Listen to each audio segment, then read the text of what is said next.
Cairo, Seattle. It's time to get schooled with the professor, John Clayton. Welcome to Schooled with the Professor, and it's great to catch up, as it is all the time, with Mark Schlereth, who's doing great stuff now for Fox, and of course got the morning show in Denver, and of course that's at the sister station here from 710 ESPN Seattle. So Mark, first off, it's great to hear you on Fox. You sound like you're having a great time. Oh, it's been such a blast. You know, I always wanted to have the opportunity to do NFL games. That was always kind of my dream, and you know, I mean, studio stuff was great, and being with ESPN for 16 years was awesome, but the opportunity to jump ship and to go call games was something that I really wanted to do, and it's been fun. It's eye-opening. You know, I mean, it's eye-opening from the amount of work involved in the preparation and all those different things that go on. I'll tell you the other thing that's happened to me, Johnny, that's really interesting. I was talking to Les Snead. I did the Rams versus Jaguars this weekend. And, you know, you meet with all the players and you meet with the coaches and you talk to the teams and you're around the practice and you do all that stuff. And I think sometimes when you're in studio and you're away from it to some degree and you're just looking at the film, you tend to forget how hard it is. You tend to forget how hard it is to find wins, how hard it is to be good at this game. And I think that I've developed my empathy for how difficult this game is. You know, I'm talking to Blake Bortles, and, you know, it's easy to say Blake Bortles isn't very good. And he hasn't been very good. And it's easy to say that.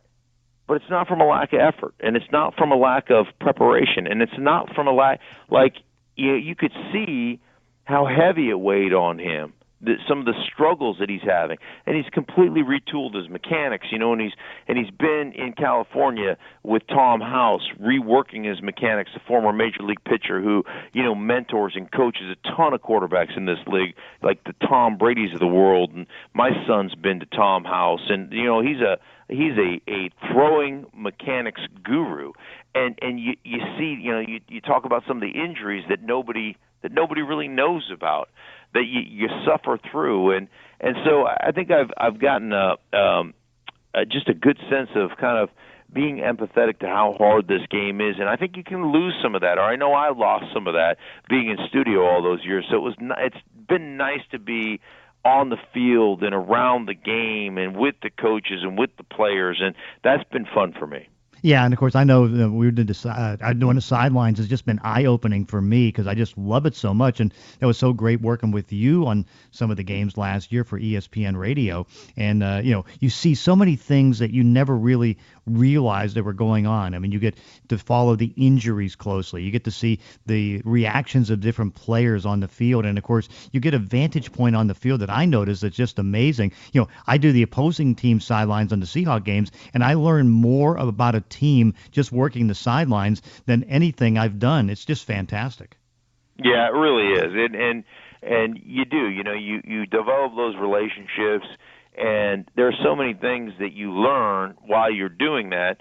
You know, some things you can bring to the broadcast, or you can bring to your podcast or your radio show, and then there's some things that you just know that you would never break somebody's confidence, and you'd never bring it public, but you get that kind of insight when you're hanging around and when you're developing those relationships, and that's been really fun for me to kind of work on those and develop those relationships. Well, of course, let's get into some of the things you've seen this year, because we're now 7 weeks into the season. The NFC right now is kind of in turmoil because it's hard to figure out who are the best teams. Green Bay, of course, looked to be doing that, going through the tough early part of the schedule, but now they come out of it without their quarterback, without Aaron Rodgers. I mean, who is the best team in the NFC right now? Yeah, I mean, it's a great question. We all thought that was going to be Atlanta when they were 3-0, and they've dropped 3 straight games. But I think you could say this about the NFC. I think you can say it about the AFC as well. I mean, there's really no telling. You know, you look at where you're at in Seattle right now, and I know it hasn't been pretty. Coming off their bye week, they're sitting at 3-2 right now. They haven't had great offensive production. That's been a team, though, you think is going to get better. You think they're going to get healthy. You think that Tom Cable, their offensive line coach, is going to get them fixed up front, and you always wonder what's going to happen toward the end of the season. It's always the second half of the season where I think you see Seattle really shine. The team that I've been most impressed with, and I called one of their games early this season, is the Philadelphia Eagles. They have been outstanding. Carson Wentz looks to be the real deal. They were unbalanced a little bit at the first couple games of the season. They had thrown it 75% of the time, and I had a conversation with Doug Peterson, their head coach. I'm like, dude, if I was playing for you, you'd get an earful because that's baloney. And they have really done a much better job of involving all three of their running backs. They've run the ball with great efficiency. Carson Wentz has been tremendous on third downs, keeping plays alive. They're developing some chemistry with their wide receivers. He and Zach Ertz are, they are tied together. Those two guys are on the same wavelength, so they've really developed a great relationship. He's got 34 catches for 405 yards right now. The guy has been pretty amazing to this point. And defensively, I think they're better than I think anybody could have anticipated, and they were decimated by injuries early in the season. And it was interesting because I talked to their defensive coordinator Schwartz, and I was like, well, what's going on? He goes, hey, listen, man, we're so beat up, and we're going to play pretty generic. Like if you can put it together for 8, 9, 10, 11, 12 plays in a row and score, then that's, we'll tip our hats to you kind of thing, right? But he's like, we're going to get all our guys back, and then we're going to be a force. And you saw it last week. They got Fletcher Cox back after a couple of weeks, and he was dominant on the inside against the Panthers. They're going to get some of their DBs. They were decimated in the back end. They'll get those guys back healthy. I really think right now they're the best team in the NFC, and they might, frankly, be the best team in the league. Interesting, because you can just see the improvement. Because last year, and I remember when I went to training camp, the Eagles. Because I even asked a couple of the beat writers, and they had a real down opinion. They said, it's a 4 or 5 wins team. I said, you got to be kidding! You look at that front lineup, the starting lineup, and it's pretty good. Then you go out in the field and you look and you go, oh my heavens, this team has no depth. There was hardly anything down. Now in this offseason, they've upgraded the receiver position. They've gone and upgraded the running back position, and they've added some better depth. It's still kind of thin. So as even Jim Schwartz was saying to you, he's like a couple injuries here or there can knock you down and you just kind of fight through. But no, I agree. They are an improved team, one that you have to kind of watch out for. Yeah, for sure. And their quarterback is playing at a really high level, especially on third downs, because he when I was calling the game, I was out there and I'm on the field Sunday morning talking to him as he's getting ready, and we're just having a conversation. And that dude is legit 6'5", 245. And can run. He can move. You just don't expect that kind of athleticism from that size player. He's doing a good job protecting the ball. They're playing at a very high level, and they probably have the best offensive line in football, and they have the best tandem at the tackle position. Jason Peters, 14 years in the league, and is an absolute. He's an absolute freak show. And I said on the broadcast, that dude went to the University of Narnia because he's just like none other. That guy, pound for pound, might be the best athlete on the planet. He's just ridiculous. And Lane Johnson, frankly, might be a better. He might be a better athlete over playing a right tackle. So incredible when you look at the athleticism, the strength, the sheer size, strength, quickness, agility ratio of those two players.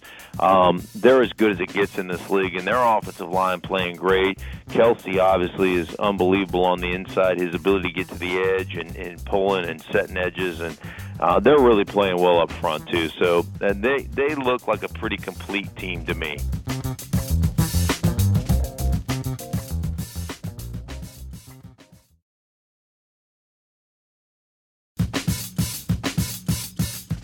Tell you, it's amazing though. It's like as you go around the league, are you really finding many teams that have good offensive lines? Because I cannot remember a time that I've seen worse play on the offensive lines and more teams. I would contend that 2/3 of the league right now, there's a big drop off after like 10 teams, but 2/3 of the league do not have good offensive lines.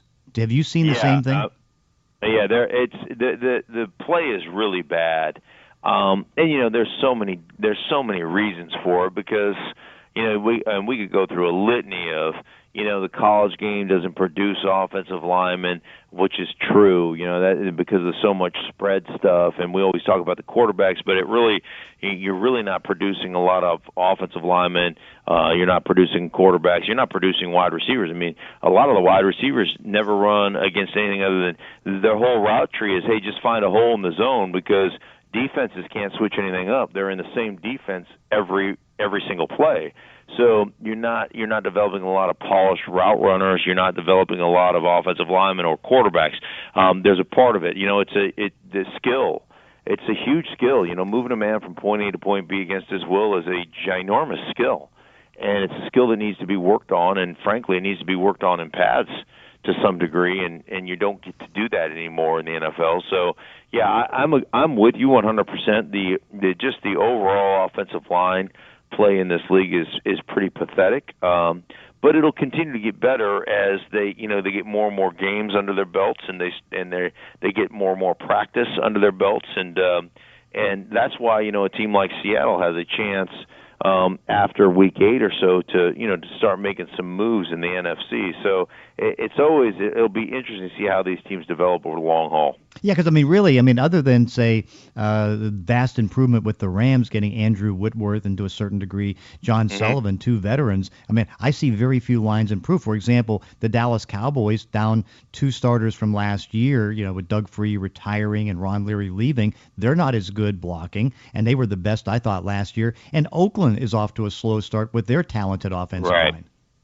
Yeah, you're 100% right. Dallas is perplexing. I thought they should put Collins back in at guard, and then you just have one hole instead of having 2 holes because their left guard's been a problem, and Collins at right tackle, is learning how to play that position. So that's been an issue as well, as you mentioned.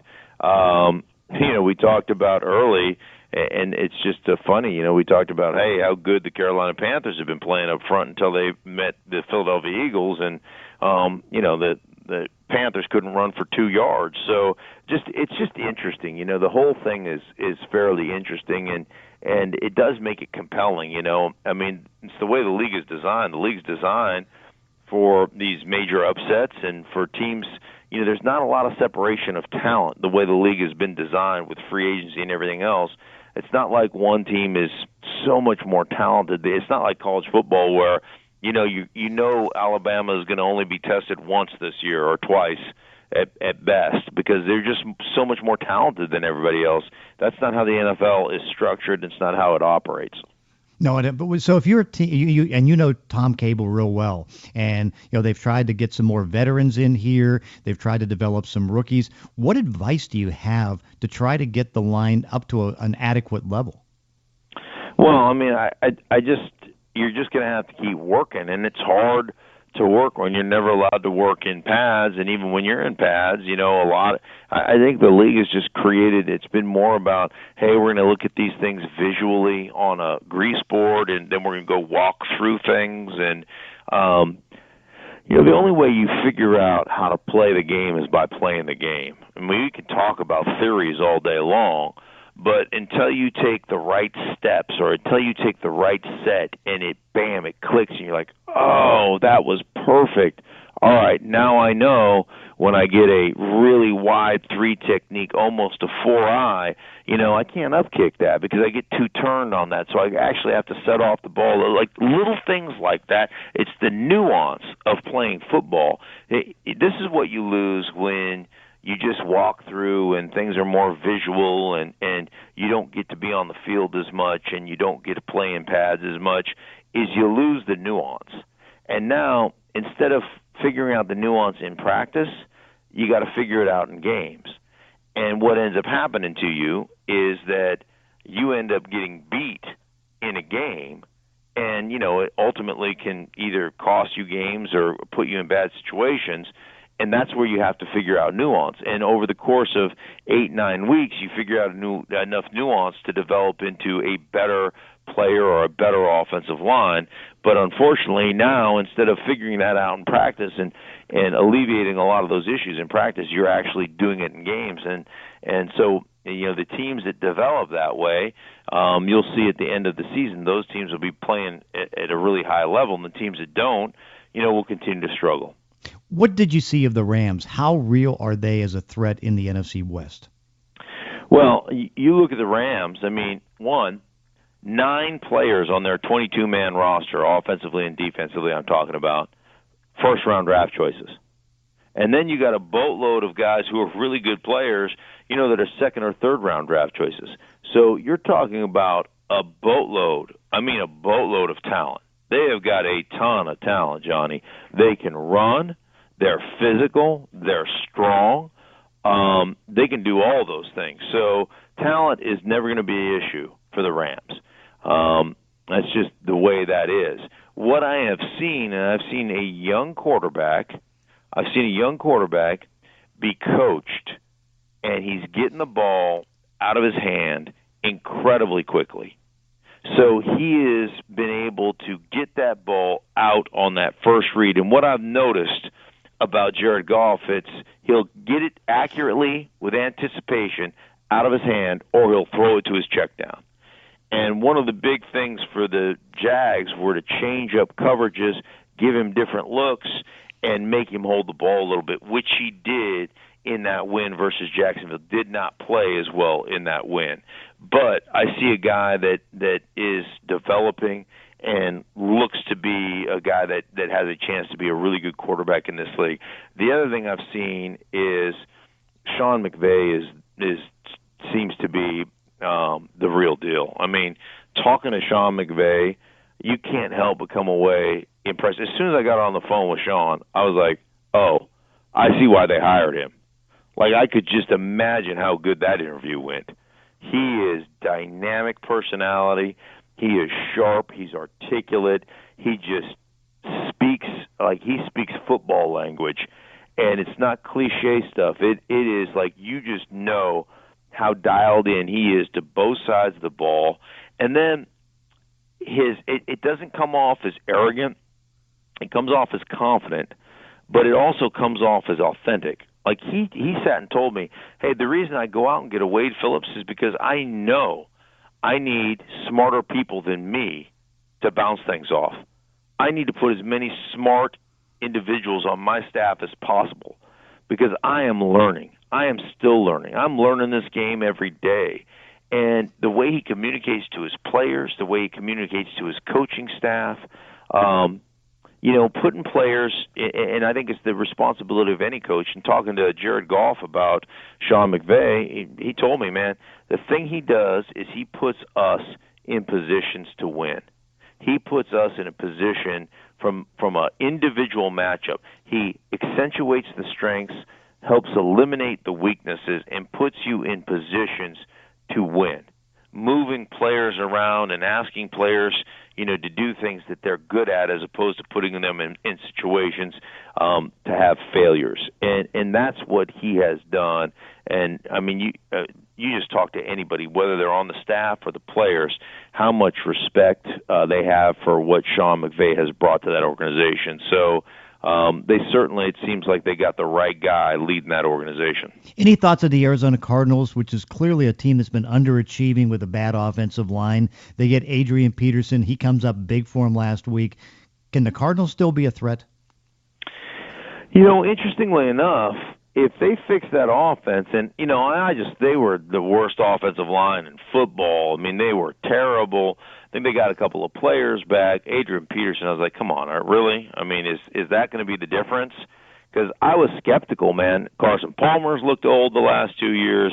Adrian Peterson's been injured. He looks old. At least he did in the couple of touches he got in New Orleans. And there were a bunch of teams.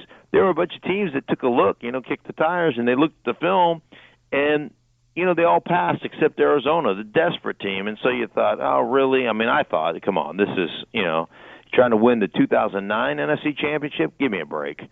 And then he goes out and does what he does. I mean, that was impressive. I guess, lesson learned, don't ever bet against Adrian Peterson because the guy's a freak show. But, you look at their defense. I mean, Johnny, you've covered this team. Defensively, man, they're aggressive. They'll blitz you. They'll get after you. They play a boatload of man coverage. They can create turnovers. If you can possess the ball, man, they're a tough team to play against. If your offense can be, even a little bit of what it was 2 years ago, this team is sitting at 3-3 right now. Could they turn the page? Could they? Yeah, absolutely they can. If they can protect Carson Palmer with that running game, if that offensive line can develop, if they can stay healthy on the outside, I certainly think in the NFC they could be a threat. Mark, it's always great catching up with you. I'm glad things are working out, and it's great to have you calling games. No, it's my pleasure, Johnny. Always great to catch up, buddy. And that does it for this week's podcast. In between episodes, you can follow me on Twitter at Clayton ESPN. If you enjoy these weekly one-on-one conversations, consider leaving a review on iTunes or wherever you're listening to the show. Thanks for listening. See you next time on Schooled with the Professor.